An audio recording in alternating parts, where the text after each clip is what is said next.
Hi everyone, it's Nikki and I'm so excited to have you here on the channel today. Today we are going to be looking at die cuts. If you've known me very long, you know I love die cuts and not only what we can do with our die cuts, but how you can stretch supplies that you already have. I have so many ideas. I can't even count how many ideas I've put in this video, but we're going to go through making 3 different cards and talk to you about different things that I did with those cards that you can do with your own dies to create some amazing new projects you haven't thought about. Let's start with cover plate dies. So you probably have a couple of these in your stash. They're an investment, and often we forget that there are different ways to use this. This can be just cutting a die out. This could be an inlaid die cut. This could be an embossing folder. I'm going to show you the difference in a few. So if you cut this die out, here is what it looks like. And I know I didn't do that bottom edge because I'm going to create a card with that. But you just cut it out. You've got lots of little pieces and you can remove those pieces so you can see through the card. We'll do that in one of our cards today. But I want to show you some of the other ways that people don't often think about that really can make this stretch and be used so many different ways. Now, I'm going to be using the Anna Impress Mini machine today. There's lots of different die cutting machines, and I have several and love them. Right now, I'm using this one because I am home and I need something more automatic because I've had a recent surgery, so I can't do a whole lot of pushing and pulling. So I'm going to show you my sandwich for creating an embossing folder look with this die, and you're going to be amazed at how much different it looks. So every embossing machine should be able to do this, and it's just based on how you're setting up your plates. I've started with the A plate, then I put a metal shim, my die, paper, and a mat. So this is an embossing mat. This is included with spell binders and all kinds of things. And then to make this thick enough, I added the cutting plate on top, even though I'm not going to be doing any cutting. I'm going to use this like an embossing folder, and I'm going to emboss this design. And it looks, you really do need to think about your design and which parts cut out to know how this is going to look. I'm going to show you the drastic difference in this and die cutting the piece. It is amazing. So hold on to your horses because I think I'm about to blow your mind here. It's going to be awesome. Look at this. Oh my goodness. So this is embossed, and you can see the places that are supposed to cut out are raised up. So let me show you the difference in this and a die cut one, and you'll see that you get two very different looks. So you've got the areas that cut out tend to push up into the embossing. So see how those are raised, and then you've got the impression down in it with those lines, whereas this one, those little areas are cut out and it makes this beautiful almost lattice. This is called the Whirl Nordic die. And let me show you the difference not only with these two, but then what if you go back and you put your pieces back in? So this one is inlaid die cutting, where I've taken the little pieces, I've put them back in to give some detail. This takes forever, but it looks really nice. Although I kind of like the embossed one just as much, and it's way faster, way less gluing pieces, but you can see you can get drastic different looks with these, and if we're changing up our paper colors, I mean, it's just awesome. So we're going to make a couple of cards with these. We're also going to look at several other types of dies, but I just had to show you that amazing look. So I'm really bad at overlooking little dies like this. This die is the same general pattern as that cover plate die, but it doesn't come as a set. It's just sold as a different die. And I'm going to show you a couple of tips and tricks to keeping your dies, especially when you're using metallic paper, where they have an adhesive on the back, but you're not getting that glue adhesive, and you just get a really good impression without making too many little marks in your metallic paper. Because metallic paper, think of it almost like an aluminum foil on the top. If you put pressure on it, even with your fingernail, you're going to get an extra mark. So you want to keep this nice and pristine, and I'm going to show you how to do that. Tip 1, keep your work surface clean. You don't want to have lots of little pieces of glitter or embossing powder or anything right here.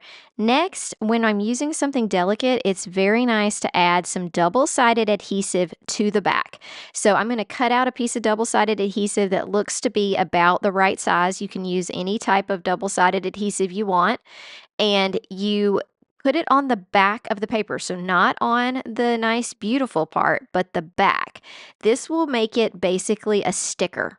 So I'm going to add that double-sided adhesive. It also gives it some nice structure, just a little bit thicker, and you'll see I'll be able to peel the release paper and stick this. Let me show you how easy this makes the die cutting process.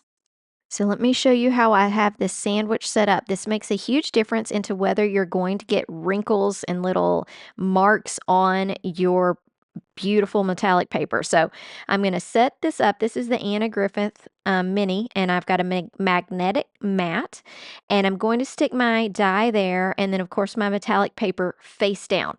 Now, here's where different die machines come in. You see how messed up this cutting plate is? It's not going to matter because the die is pressing in. But if I had a sandwich where I had two cutting plates and the cutting plate was touching the metallic side. So if, say on spellbinders, a lot of times you're sandwiched between two cutting plates. When you do that, if you've got one plate that's marked up, so my magnetic mat doesn't have any marks or anything on it, whereas a cutting plate might have ridges like my one right here that I have, it's going to help you not have so many marks.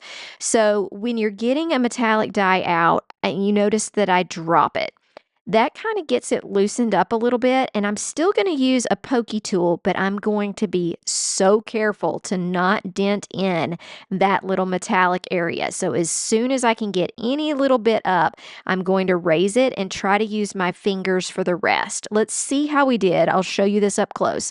Look how nice it is. It doesn't have any big scratch marks in it or anything like that, and worked out perfectly. So look at how nice that looks. Beautiful. Now all I have to do is remove the adhesive backing and it will stick to my project. And what I love about this is it gives you so many options. So see how I still have the middle part there that is cut out? It also has adhesive.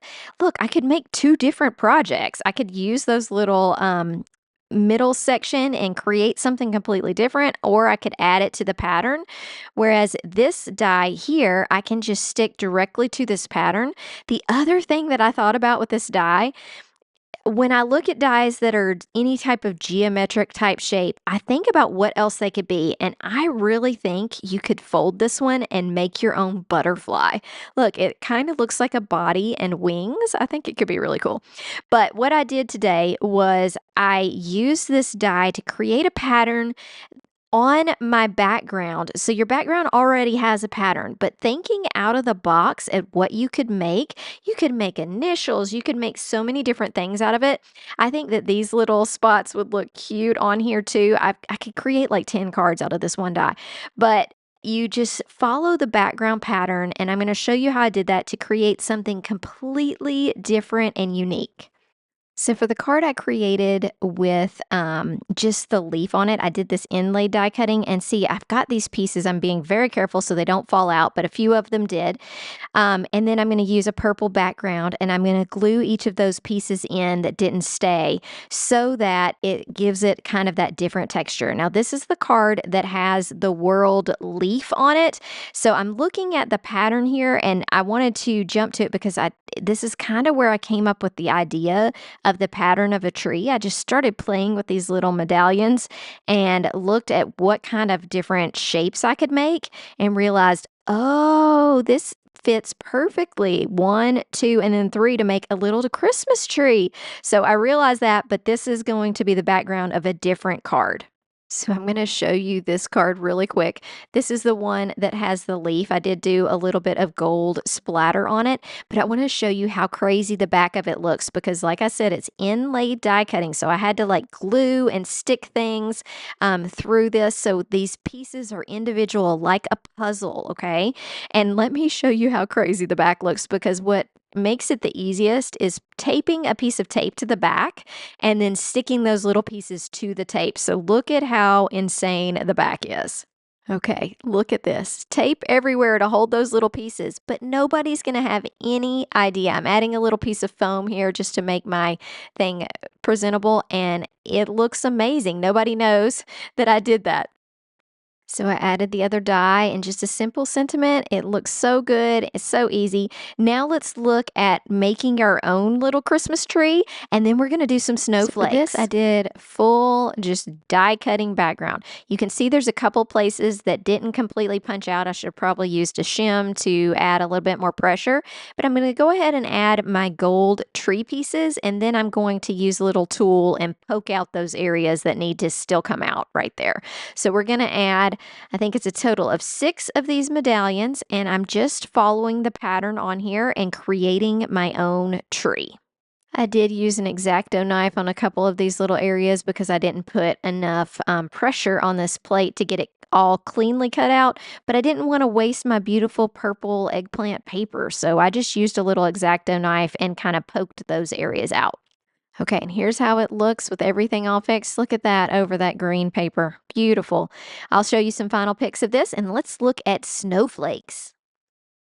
We will talk about this more with snowflakes, but I did add some jewels in the center here. I think that that is a classic way to really add something to your dies, is to add jewels or pearls or something to the pattern that you already have. Like this just looks like the perfect place for that, and it really adds some depth and some beauty to your card. Next, we're using the Grand Pixie Snowflake, and this is an interesting die because it doesn't just cut, it also leaves little dots on your project. So I'm going to kind of show you how it works. And you may have dies that do this, you may not. You could just use an embossing folder or something, but this cuts out the center and you have that snowflake, and then all around it, you have little dots. So what I decided to do is to leave it here so it gives some dimension, and then add layers of that same middle part to the top. This is kind of like having 3 different layers of dies, but I'm only using one die cut. Now, by not punching it out, I'm able to add it to a sticky mat and add a little bit more inking to the piece of paper. I had a little bit of inking on it, but I thought I might make it more dramatic, and this ends up really looking cool because you've got that center that's kind of a spotlight, but it's also raised a little bit. So let me show you what the final product looks like with this. Okay, so after this, I added some white acrylic splatter because doesn't a snowflake need more snow? And then also, of course, made a huge mess and got it all over my fingernails, but acrylic wipes off. Look at how it looks. Oh, I just love how that's a spotlight, but I'm going to make it even crazier. We're going to add jewels, which do this with your die cuts. Find places you can add little jewels or sequins or something. It really just gives it that amazing wow factor. Now, here's where we're using the exact same die. I cut it out of some vellum and out of some sparkly white paper, and I'm slightly offsetting these. Once I lay it on top, it's going to look like we have 3 different layers of different snowflakes, but it's all the same snowflake from that same die. So I got 3 different ways to really layer up the cards from this one die. And you could alter these. You could cut like the middle of it. You could do all kinds of stuff with your dies, but I'm going to show you with this word joy that it's a beautiful die and it fits, but it just didn't quite center right. So I want to show you how you can make different looking dies from this. So what I decided to do is to cut some of this off of the Y so that my center is on that cute O and I can still see the J. So let's just trim this Y however you want to do it. I went on down to just a regular looking Y and chopped it off, and then I had a different looking thing. So altering dies is perfectly fine, and look at how that looks. So I decided to go a little overboard with the jewels here and add them to all of these beautiful snowflakes, but you'll see what a difference it makes when you see this up close. So like I said, cannot even remember how many things we've talked about in this video. We have added embellishments, we've used dies, and we've altered our dies. We've created patterns with our dies. We've embossed with our dies. We've used inlaid die cutting with them. So there's so many different techniques here. I hope that you had as much fun as I did making these cards with me, and I hope to see you back again soon on the channel. If you are going shopping, make sure that you use my links that will be below in the description. Those help me out, but don't cost you anything. And I would love to see you again back on the channel. So make sure you hit the like and subscribe so you can find me again. Have a great day. Bye.